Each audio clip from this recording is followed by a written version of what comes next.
Hello, ma'am. Welcome back to KS Vivina Kitchen. Ma'am, this video is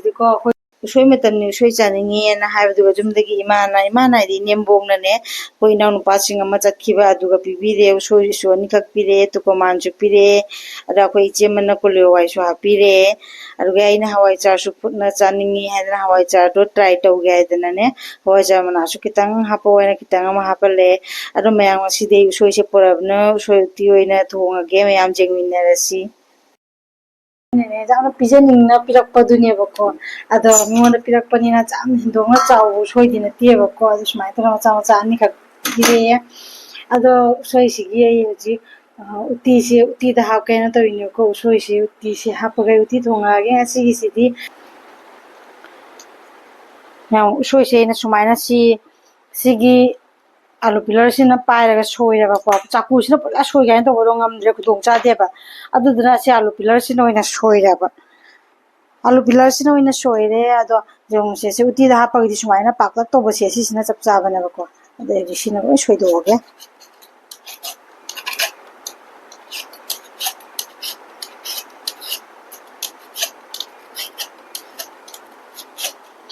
sumain tawna fajana tawna loina alu pilar ma lawraga sumaina loina soire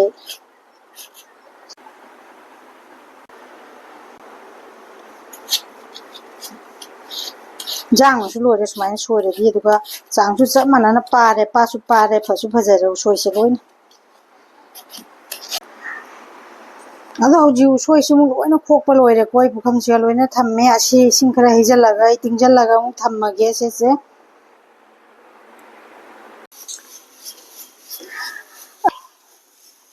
chalo hapchilo soise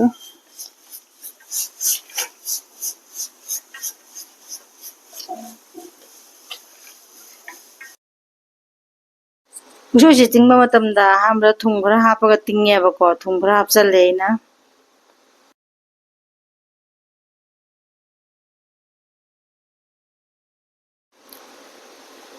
thumje tosalaga phajana isingjiga ju tosalaga ina tingjalle aduga makhumje khumjalaga thammeba ka haye 30 minutes kumba makhumje khumjalaga thammani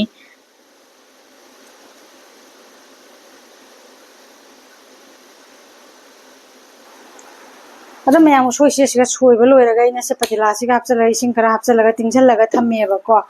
ado asise tingjallaga thamme asidi jum kuina tingjallinga gi thotha bana ko thungra hapchalle ko ado pungkhai ma khangde 30 minutes khangde 60 minutes khangde thammane ba sise sikupsal tingsan na thamba usoi to lokhalaga siga thamme motor sul radio e phadigo mana aruga lebu mana ni sina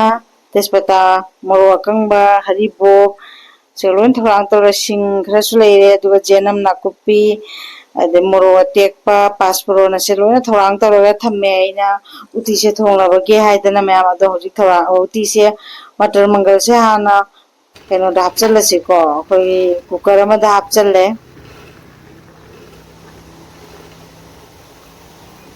matar se hapchan balo ga hoju soi se mu hapchalla se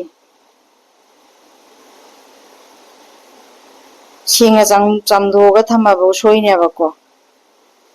soise mu hapchalle na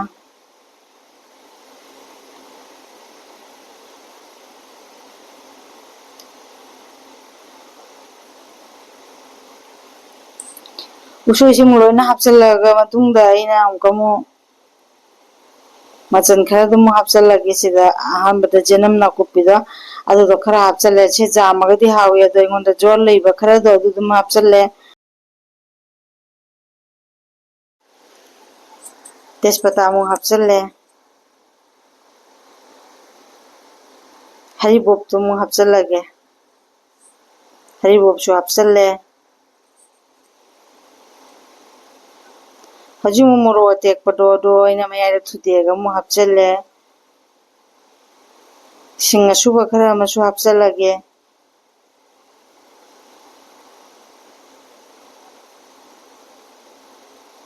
haji ko mu se khoi achabi su tha do ado chamos sum hapchalle chamos mu hapchalle aduga thum khaji ga ma mu chaisalage thum su hapchalle ji aduga asise singkhara mu hapchalle singe jamna hapchalle roge singe jamna hapchalle gadi pathayeba ko aduna singkhara ma hapchalle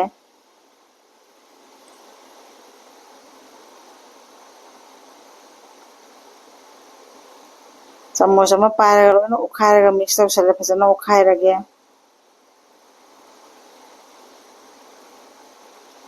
अदुगा होजे अइना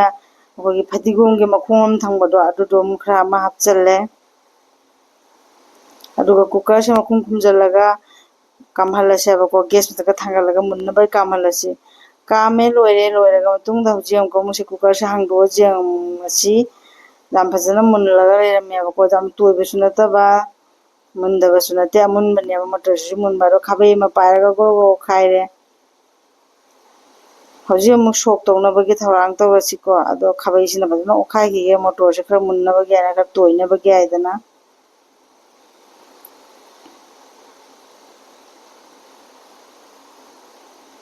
इसिंग खजिगा मा हापचल्ले ngasai कामबगे मही दुदि यामना हापखिदबनिना हिंजांगी मही ओइनबगे आना इसिंग खरा हापचल्लगा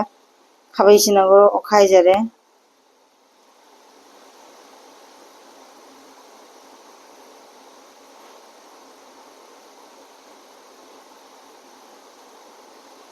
इसिंग हापचल्ला मतुंगदा जामना मुन्ना ओटोय मथौ ताइबा खाबैसिना हंजन हंजन ओखाइरगा जेंगुसे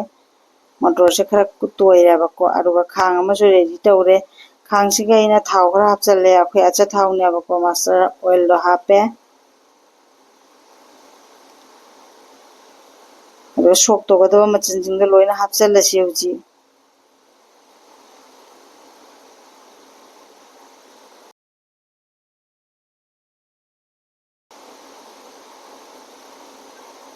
तेजपत्ता मना थादरे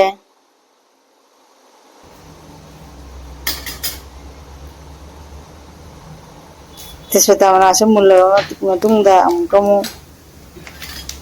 पाँचफोरन दुमु हापचल्लगे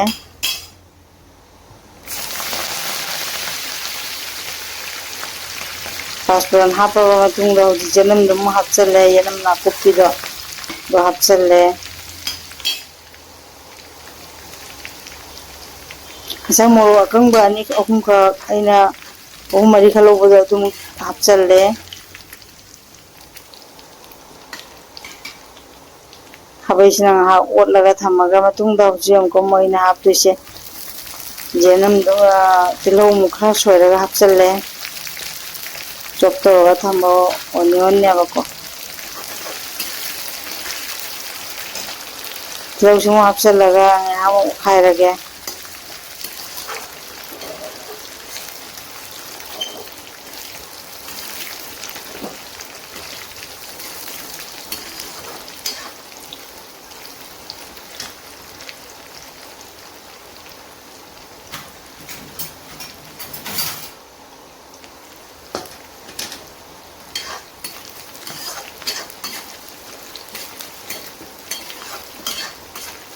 खरा खरा मुल्ले हाइबा मतमदुगा होजि अमको मोइना हापसि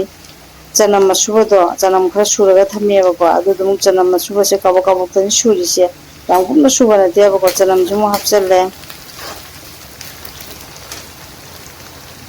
चनम जुमु ओखाइरबा मतुंगदा होजि अमको मो सिंग असुबा मु हापगे सिंग जुम खजिमा सुगाइरा थमेबको असिमु हापचल्ले फजना ओखाइरगे खाबैजे पायरगा कलर से ब्राउन कलर ओरको फावबा मन मचन मयाम से मुनबा फावबा ngorge ओलगा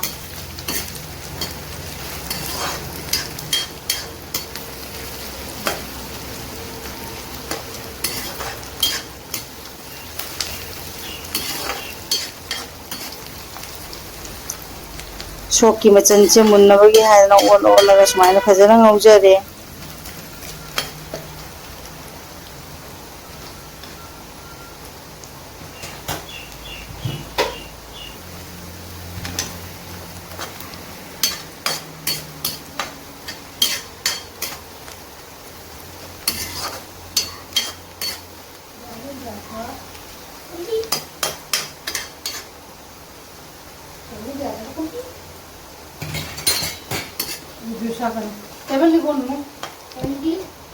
सोकी मचन से मुले हाइबा मतमदुगा आइना ngasai इंजांग अफुटपदो अमको मोसे हापचल्लगा सोक तौसनजरगे जे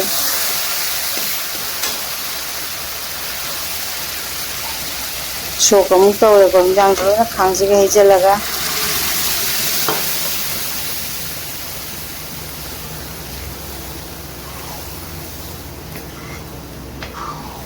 सोक तौबा लोइरे हौजिक अमुक अमुक असिसे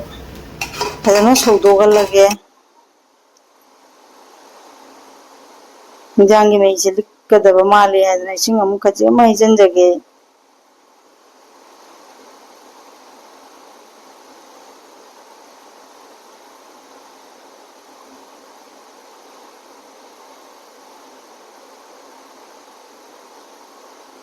इसिंग मही खितंग हापचा खा कुकर से तेंजनोय मही खितंग हापचलगा मोखाइरे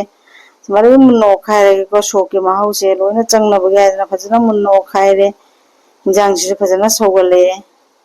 अदुगा सिगा अमुक लेबु मना अमुक खरा सुगा सेमगा हापचनजरे लेबु मना सुमुक सेमगा हापचले हौजिक लेबु मसान मना से हापा मतुंगदा अमुक खाबैसिना फजना ओखाइरगा मिक्स तौसले लेबु मनागी मनम नुंसिबा हिंजांग सिगा तिननबगी हाइदना अदुगा जीरा सुबा पाउडर खितंग अमा चाइसलगे हौजिक इसिंग फजना ओखाइरगे हौजिक खाबै अमा लौरगा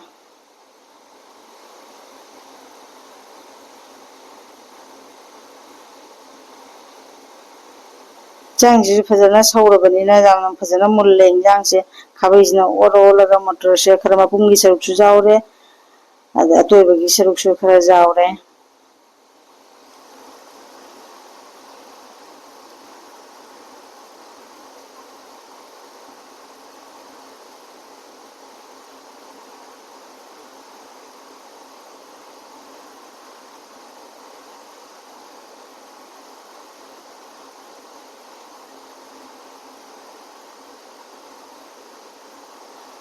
हिंजांग से लोइसलेको असे उसोय केरकाकसे अखोगी जुमदगी इमाना पिरकपनेबको इमाना आइदि अखोगी नेमबोंगना पिरकपनेबको अदो फदिगोम जुंग चाइसले अइना चानिंगेना हाइदो मोना नुसिना पिबिरकपनेबको अदो पामुदना अइना जोपगा हिंजांग चाना थोंदोबनेबको फदिगोम जे चाइसले अदुगा हिंजांग से लोइरबनिना हुजि अमुक खाइदोंनाबगी अमुक थौरांग तौरगे हौजिकति उसोयसे यामना मरांग कायना फंगबा मतमनि मयामसु सुमाइना थोंगगा चाबिरो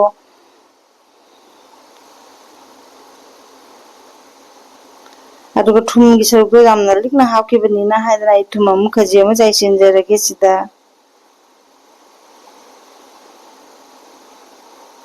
हिंजांग से थोंबा लोइरेको अदुगा मयम ngahak सोलगा मयम मुथलगे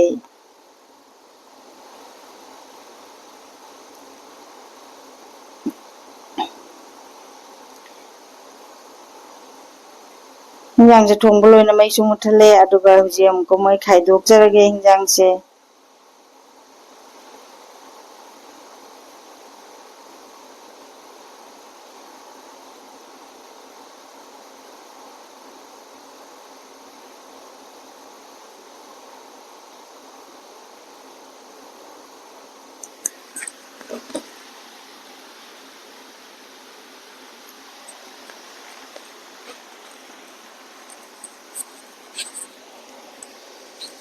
हिंजांग से लोइरे हुजि मयाम आई सुमाइना पात्र मरा खाइदोकजरे मयाम